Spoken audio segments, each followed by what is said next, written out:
Share बाजार रोज नए शिखर छू रहा है। ये एक नजरिए से डरावना हो सकता है क्योंकि यहाँ से भारी गिरावट की आशंका बनती है। बाजार में हर बड़ी रैली के दौरान ऐसी चिंता देखने को मिलती है। अगर इस चिंता की वजह से आप तेजी की सवारी करने से इनकार कर देते हैं तो आप पैसा नहीं कमा सकते। निफ्टी 21,000 के मनोवैज्ञानिक स्तर को पार कर चुका है। ऐसे में आइए जानते हैं उन 4 बड़े कारणों के बारे में जिसकी वजह से आपको बाजार में बड़ी गिरावट आने का डर नहीं होना चाहिए। इसमें पहला है पॉलिसी के स्तर पे कॉन्टिन्यूटी। इस सप्ताह शेयर बाजार में आई हालिया तेजी के पीछे सबसे बड़ी बात रही बीजेपी की जीत, जो उसे राजस्थान, छत्तीसगढ़ और मध्य प्रदेश में मिली। ये बाजार की उम्मीदों के मुताबिक थे, जिसका असर बाजार पे पड़ा। हालांकि विधानसभा चुनाव के नतीजे अगर अलग आते तो भी बाजार में कोई बहुत बड़ी गिरावट नहीं आती। ऐसा इसलिए है क्योंकि एक मतदाता आमतौर पे विधानसभा चुनाव के मुकाबले लोकसभा चुनाव में अलग तरीके से वोट करता है। हालांकि बीजेपी के पक्ष में आए नतीजों ने बाजार का ये नजरिया मजबूत कर दिया है कि पार्टी आगे लोकसभा में भी जीत की पोजीशन में है। शेयर बाजार को भरोसा है कि ये सरकार मुश्किल भू राजनीतिक स्थितियों से बहुत चतुराई से निपट सकती है।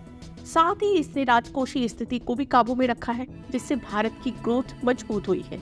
इस वजह से विधानसभा नतीजों के कारण निवेशकों का सेंटिमेंट मजबूत हुआ है और उनपे ये भरोसा जगा है कि साल 2024 के लोकसभा चुनाव में भी बीजेपी सरकार आएगी और पॉलिसी में कॉन्टिन्यूटी बनी रहेगी। दूसरी वजह है आगे बढ़ने के लिए अभी काफी जगह मौजूद है। शेयरों की तेजी के पीछे सबसे बड़ी वजह कंपनियों के वित्तीय नतीजे होते हैं। भारत की बढ़ती प्रति व्यक्ति आय के साथ इसमें इजाफा होने की उम्मीद है। हाल ही में मॉर्गन स्टैनली के रितम देसाई ने मनी कंट्रोल के साथ खास बातचीत में कहा था कि अर्निंग में 5 चीजें अहम होती हैं: अर्थव्यवस्था में निवेश का दर, गवर्नमेंट डेफिसिट, घरेलू बचत, व्यापार और चालू खाता घाटा और डिविडेंड। उनमें से 4 चीजें भारत में पॉजिटिव है, जो बताता है कि अर्निंग्स में आगे भी बढ़ोतरी जारी रहने वाली है। तीसरी वजह है बाजार अभी उतना महंगा नहीं है जितना आप सोच रहे हैं। ज्यादातर निवेशक सोचते हैं कि शिखर पे जाने के बाद बाजार महंगा हो जाता है। आमतौर पे वो बेंचमार्क इंडेक्स को देखते हैं, जो पूरे बाजार के ओरिजिनल वैल्यू को नहीं बताते। एक शेयर या पूरे बाजार की वैल्यू उसके भविष्य के मुनाफे का रियायती मूल्य होता है।